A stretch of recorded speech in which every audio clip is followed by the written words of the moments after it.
Ce 10e sommet qui réunit les chefs d'État et représentants des gouvernements des pays signataires de l'accord cadre d'Addis Abeba intervient dans un contexte particulier pour la République démocratique du Congo qui continue à faire face à la résurgence des violences armées sur une partie de son territoire. Occasion pour les parties prenantes de revoir leur part de responsabilité dans le processus de la restauration effective de la paix et la sécurité dans la région. L'accord cadre pour la paix, la sécurité et la coopération pour la République démocratique du Congo et la région a été signé à Addis Abeba le 24 février 2013 dans un contexte postérieur à la prise de la ville de Goma par la rébellion M23. 9 ans après, force est de constater que la situation sécuritaire demeure critique. Il y a plusieurs interrogations quant aux avancées, au recul, au piétinement, et ça peut susciter des questionnements sur ce qu'il y aurait de particulier comme résultat du 10e sommet. Et donc, le problème au Congo est tel que le gouvernement congolais devrait composer avec les autres pays de la région et les partenaires internationaux pour démanteler le système d'insécurité.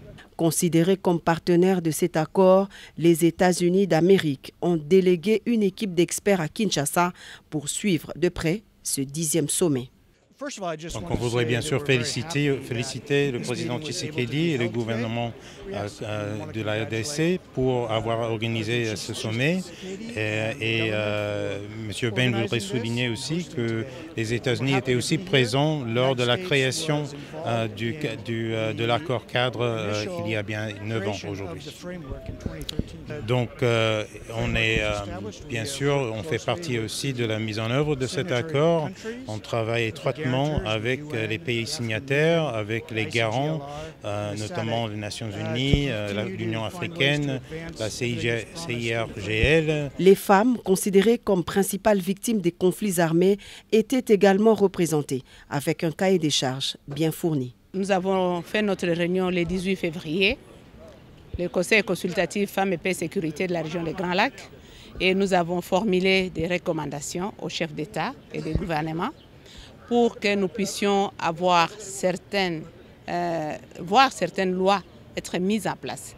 Oui, c'est vrai, on a vu les changements, on a vu arriver des coopérations, des neutralisations mutuelles positives des groupes armés à l'est de la RDC.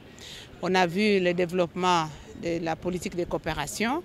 On a vu aussi la mise en œuvre de groupes de contact. Mais on voudrait avoir, en plus de ça, être mis en place le protocole genre de l'Union africaine. Nous voulons avoir des lois effectives qui font la promotion de la participation des femmes dans la prise de décision, mais aussi dans les résolutions des conflits. La République démocratique du Congo, à travers le chef de l'État, Félix-Antoine Tshisekedi Tshilombo, ne cesse d'exprimer son attachement à la paix et la protection de l'intégrité de son territoire national. Grâce à sa superficie quasi-continentale et sa position géostratégique, la RDC croit dur comme fer aux engagements des uns et des autres.